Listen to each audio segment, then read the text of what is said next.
pumasok na sa loob para tayo mapagsimula na ng ating Sunday School. Salamat sa Panginoon na nakabalik tayo kaagad kahit marami pang kailangang ayusin.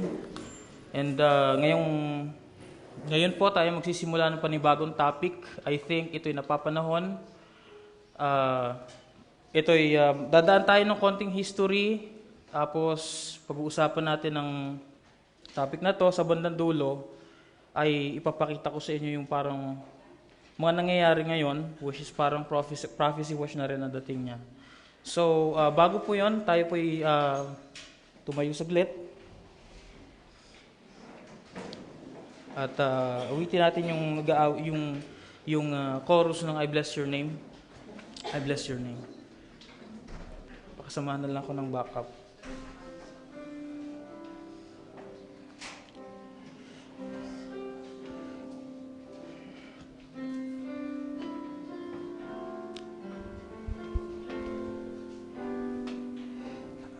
Bless your name, I bless your name, I give you honor, give you praise. You are the light, the truth, the way. I bless your name, I bless your name. Isa pa mga kapatid. I bless your name. I bless your name. Yes, Lord. Purihin ka pa. Give you honor, give you praise. You are the light, the truth, the way. I bless your name, I bless your name. Tayo po'y manalangin saglit. Lord, Ama, purihin ka, Panginoon. Narito kami, Lord, na lumalapit sa iyo, Lord. Panginoon, salamat sa nagdaang sa linggo, Lord, na nasumpungan namin ang aming sarili, Lord. Nakatayo pa rin, Ama. Lord, merong nasa loob namin na naghahangad, Lord, ng biyaya mo, ng buhay mo, Panginoon, O God, sa kabila, Lord, ng masalimuot na sanlibutan ito. Lord, salamat, Panginoon, dahil, Lord, laging tumatayo, Panginoon, ang iyong biyaya, ang iyong kahabagan sa amin, Panginoon. Lord, narito, Ama, God, di ko alam kung paano i-present, Lord, ang topic na ito, Lord. Madali siyang gawin, Lord, pero yung execution ang pinakamahirap, Lord, dahil ayoko dumipende, Lord, sa alam ko, Lord, dahil may kahinaan ako bilang intellectual, Panginoon. But, Lord, take away the intellectual away from me, Lord. Ama, buksan mo sa mga taong ito, Lord God, ang iyong salita, Lord. Ama, bigyan mo kami, Lord God, Ama, ng gising, Panginoon. Gisingin mo kami, Lord, sa pamamagitan ng aming maririnig sa Sunday School na ito, Lord. O God, dahil, Lord, ito na ang panahon, O God, Ama. At nandiyan ang mga tanda, Lord, magkabi-kabila, Panginoon. Ihanda mo ang aming mga puso, minsan po, Lord. Salamat po, linisin mo kami, ang aming puso at isipan, at maging kalugod-lugod kami, Lord, sa Panginoon Hesus Kristo. Amen. Purihin po, Panginoon. Makakapo na po kayo. So, mga kapatid, yung ating pag-uusapan ngayon, lalo sa mga old-timers, alam ko talagang alam na nila to. Kaya nilang i-explain ito. So for the sake of the newcomers sa message, mas magandang maintindihan nyo ito, mga kapatid, kung bakit ba tayo nag-uusap tungkol sa bakit merong emphasis pagdating kay Pope Francis, ano? Ano bang reason bakit natin pinag-uusapan? Anong meron kay Pope Francis? Anong meron, mga kapatid, na kailangan nating mangala sa pulpito? So, may mga bagay tayong gustong buksan, and kung meron po ritong mga Catholics po, sana yung mga babanggitin ko po dito ay huwag niyong masamain. Hindi namin ito sinasabi because meron kaming man laban sa Catholicism. Actually, in fact, tayo po ay Catholic. In the real sense, hindi lang kami Roman. Because Catholicism or Catholics means universal church. So, ang mga kamag-anak ko, marami akong kaibigan na Catholic. And I pray na huwag kayong magtanim ng samaan law. So, marinig nyo, this is just from the Bible and from the prophet. Okay? So, magsisimula na po tayo, mga kapatid. Ang topic natin ay Mark of the beast. Now, may mga basic tayong kailangang maintindihan muna. May mga definition of terms tayong gagawin para mas maintindihan nyo ito. Sabi ng prophet, and beast means power. Beast means power. Okay? Saglit lang.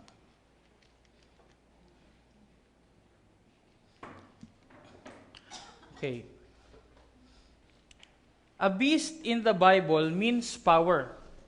If you notice, many ministers, so sa kapulungan na yan, mga kapatid, meron ding mga denominational ministers. Sabi dyan, Branham, if you notice many ministers, I see them nodding their head, right, because they're teachers of the Bible. A beast means a power. And yung kasunod nito, mga kapatid,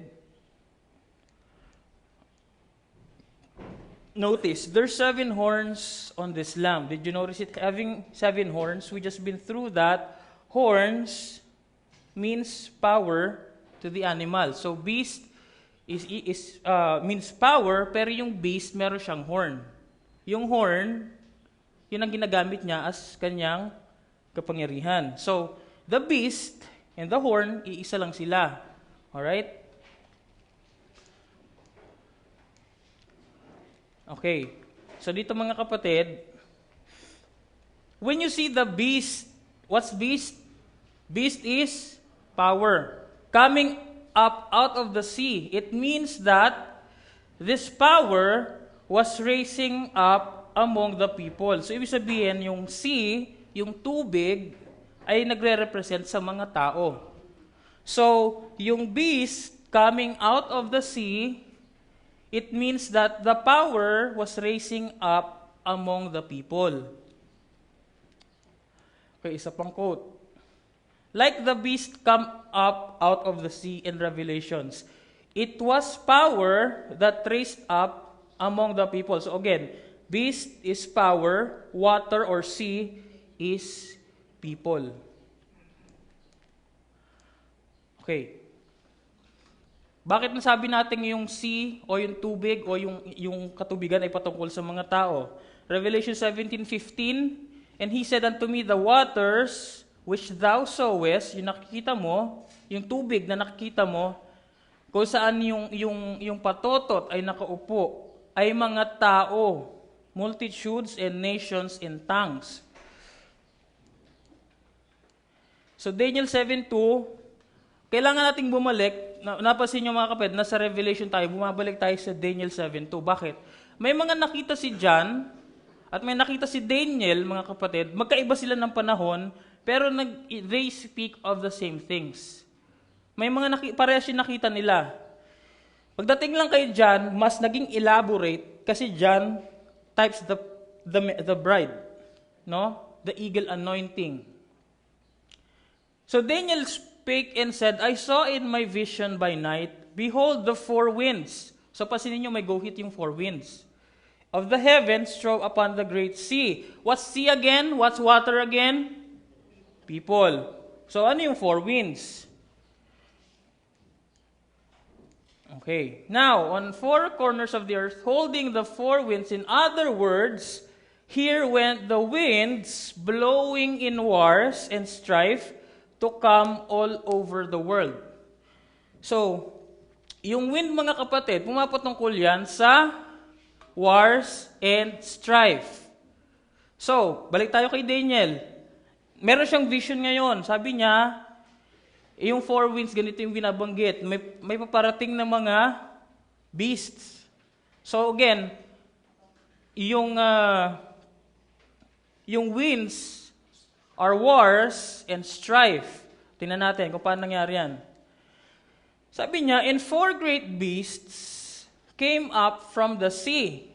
4 great powers came from the people, different from one another. Magkakaiba sila sa bawat isa.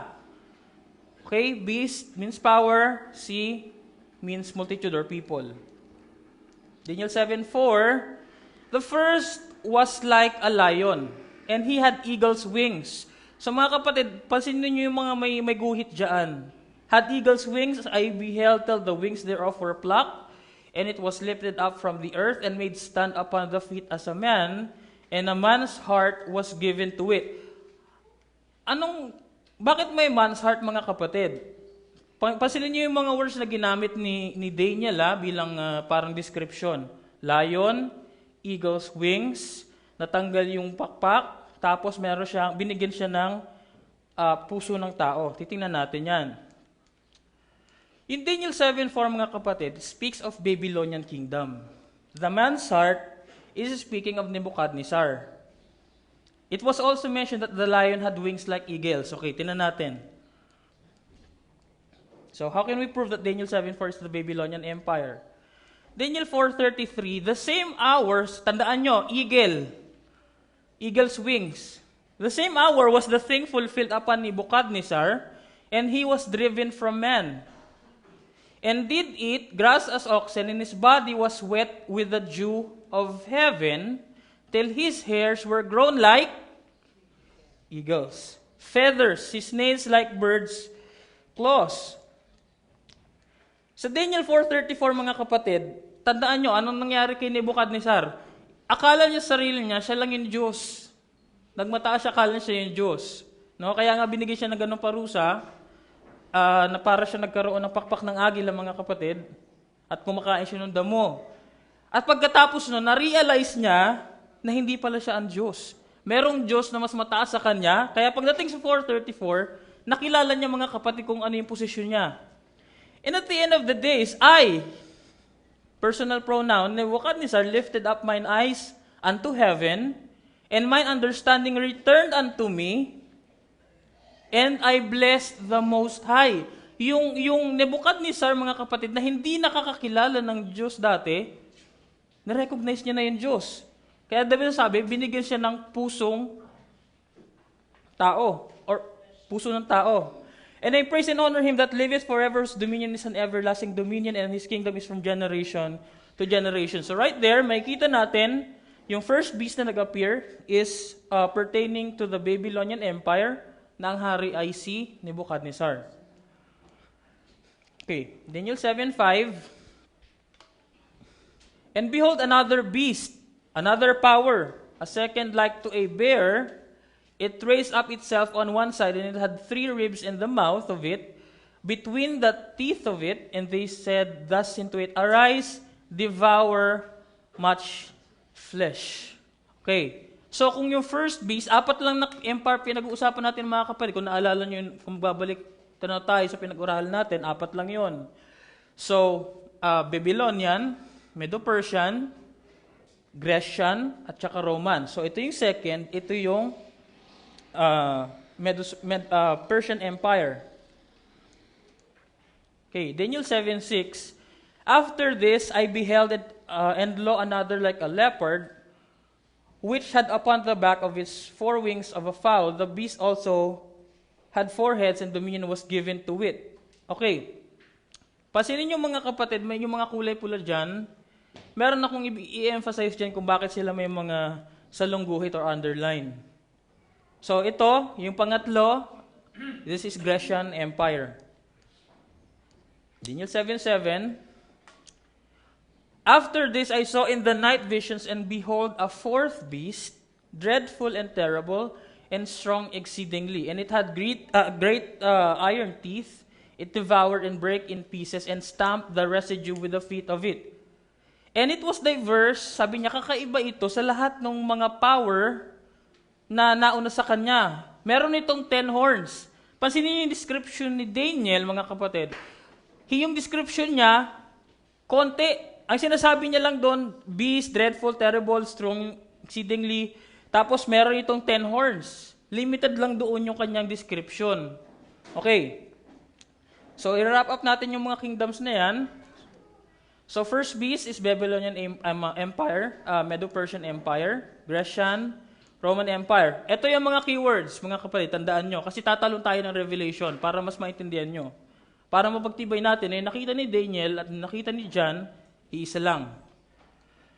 Yung Babylonian, mga kapatid, lion. Keywords, lion, bear, leopard, 10 horns. Okay.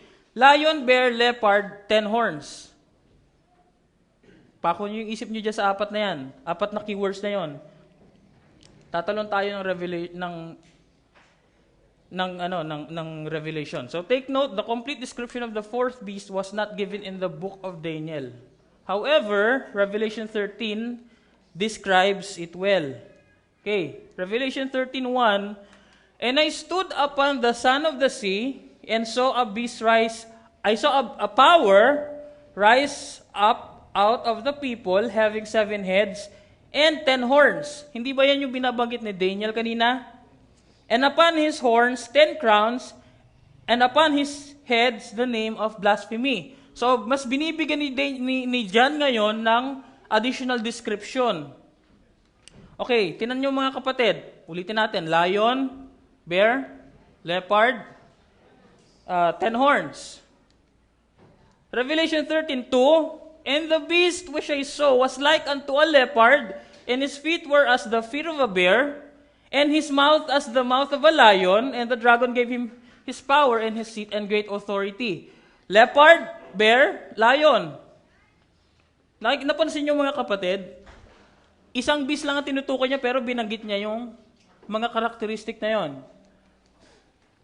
Meaning to say, the Roman Empire is a combination of the characteristics of the 3 empires before her. Paano nangyari? Kasi mga kapatid, one time, merong classic na pelikula tungkol kay, sino ba ito sa Grecian? Alexander the Great. Nung time na natalo niya na yung hari, ang sabi ng hari sa kanya, Alexander, pakasalan mo yung anak ko. Bakit? Para yung lahi namin, hindi ma-deplete, hindi mawala. So, nagkaroon ng intermingling. At isa pang account, kung nabasa nyo sa 7 church ages, naalala nyo si Attalus? Nandun siya sa Babylonian Empire, meron siyang dala-dala nung doctrine ng mga yon, nag-fled siya away from Babylon. And nadala na yun. Kaya mapansin nyo, yung Roman Empire, mga kapatid, combination siya ng 3 empire before her. Combination siya in terms of politics, in terms of race, kasi nag-intermingling sila eh. Naghalo-halo na. Diba? Combination sila niyan. Religion. Pansinin nyo, may pinanood akong video mga kapatid. Yung video na yon, video siya ng isang tao na, di ko alam, nagtutour siguro sa Rome. Nagulat ako sa nakita ko doon sa video, mga kapatid. Kasi, alam niyo yung Rome, di ba? Doon sa video, halimbawa kayo mga kapatid, ito elect bride assembly ito, lalagyan ko dito ng image ni Diana, yung maraming dibdib. Aatin pa ba kayo sa church na to? Yun na nandoon sa mga kapatid sa Roman, doon sa sa Dome. Doon, sa mismong Rome, mga kapatid, sabi ko, anong ginagawa niyan doon? Doon sa video, nakita ko, papakita ko sa inyo yung video kung gusto nyo. Ando doon ang statue ni Diana. Yung may maraming dibdib, yung sabi, God of fertility daw yun. Sabihin, kaya pala sinasabi ni John, sabi niya, napakarami ng unclean evil spirits ando doon. Bakit? Kasi ando doon eh. Di ba? And yet, putulin ko muna, saglit. Question. Now, who is the dragon? Okay. So, yung dragon, mga kapatid, tingnan natin. Revelation 12:9, and the great dragon was cast out. That old serpent, familiar ba kayo kung nasaan yan? Genesis chapter 3, called the devil and Satan. So, bumabalik siya. Ibig mo sabihin, serpiente, si Satanas, no. Yung inspirasyon doon sa serpiente ay si Satanas, which deceiveth the whole world. Revelation 20, verse 2. And he laid hold on the dragon, the old serpent, which is the devil and Satan, and bound him 1,000 years. The Bible said that dragon, Satan, was wroth. So, dragon is Satan. Okay. Revelation 13:3, dinadissect natin, Revelation 13:1 hanggang 18 yata yung pinakadulo nun. I saw one of his heads. So nakita niya yung first beast na nag-appear.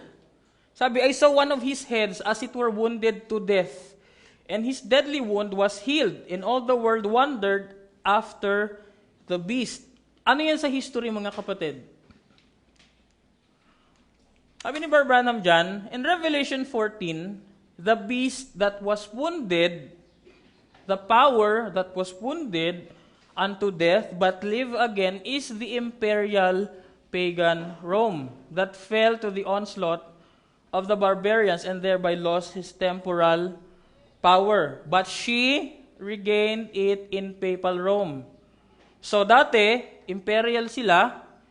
Pagdating ni Constantine, ni-unite niya yung mga Christians, doon siya naging first pope. Hindi si Peter ang first pope. Dahil alam niyo kung saan si Peter nga, so alam mga kapatid, pinatay nila si Peter eh. Hindi siya ang first pope. Do you see it? The nation that ruled by crushing all and which became the strongest empire ever known was finally wounded to death. Her power was gone physically as to control by armies, etc. But under Constantine, she came back to life, for papal Rome has infiltrated the world. When she infiltrated, mga kapatid, alam niyo yung word na infiltration?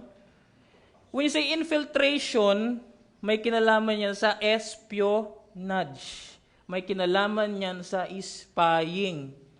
Yan. Binanggit ko na sa inyo kasi sa dulo, may babanggitin ako sa inyo pagpatapos na tayo dito. Okay. 3 minutes.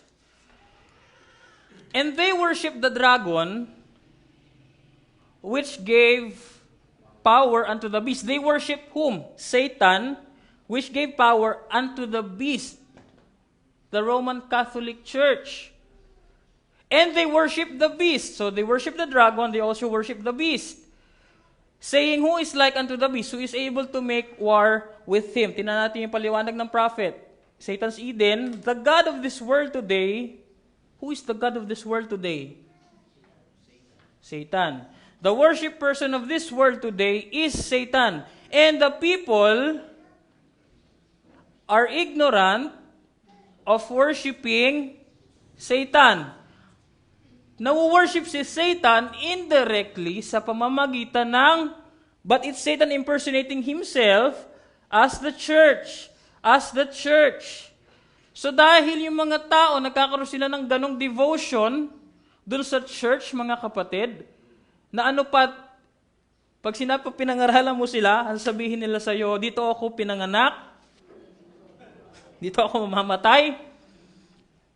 Sabi, sarado kandado. Diba? Ganun din sinabi ng karamihan ng ilan sa inyong mga kapatid. Pero tandaan nyo, kung talagang nakaperdestinado ka doon sa buhay na walang hanggan, merong susing pambukas sa'yo. Alright? Now, they worship Satan thinking that they are worshiping God through the church. But it's the way Satan has done it. Alright? Now, who is like unto the beast, who is able to make war with him? There are some mighty nations, ito, current events to. But right now, Rome is calling the tune. The Pope is in the driver's seat. And his power is going to increase. Going to increase. Kailan binanggit ng prophet yan? 1963, nung nirevise nila ang Church Age book. Anong year na ngayon? May get 40 years na. No one can war against him. Pinanood ko sa nasa Bicol ako, mga kapatid. Pinanood ko yung 2 minutes. Pinanood ko yung footage. Di ba pag nag-visit yung head of a state, meron silang parang pasamasid. Ano yan? Parade and review, di ba? At tinitingnan ko yung itsura ni Pinoy doon, mga kapatid. Excuse me. Itsura ni Pinoy, mga kapatid doon, para siyang security guard lang ni Pope. Pasinin nyo, di ba? Sinong masikat doon? Di ba? O, tanongin ko kayo, nung si Ninoy ba pumarado nagparade ng gano'n, narinig ba kayo mga tao naghihiyawan doon? Wala. Yung iba nga, parang gustong batuin si Pinoy eh. No, pero nung, pasinin nyo, Ano nangyari? Nung pagdaan ni, yung mga tao, Diyos ko po, siguro may mga trabaho, nagsi-absent. Umuulan na doon sa Tacloban. Pumunta pa rin doon. Tayo, hindi nga natin magawa yun eh. Pero mga kapatid, pasinin nyo kung anong kayang gawin nun. Dito muna tayo mga kapatid, tapusin natin kasi para putulin muna natin, okay? Tayo po'y tumuyo saglit. Praise God. Tayo manalangin, Lord, purihin ka, Ama. Salamat po, Lord. Salamat, Lord Jesus, dahil binibigyan mo kami, Lord, ng kalakasan para sabihin ang katotohanan, O God. Ito'y, Lord, sa iba, Panginoon, parang insanity, O God. But, Lord, kung ito ang kalooban mo, Ama, tulungan mo kami, Lord God. Establish mo ito sa aming mga puso. And, Father, salamat po. Bigyan mo ng unawa ang mga tao patungkol sa aming mga pinag-usapan ngayon, Panginoon. Salamat po, Ama. Mapasa iyong kapurihan. Salamat sa Panginoon Yesu Kristo. I bless your name. I bless your name.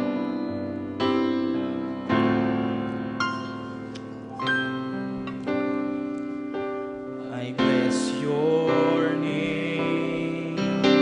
I give you all. Brother Jeff.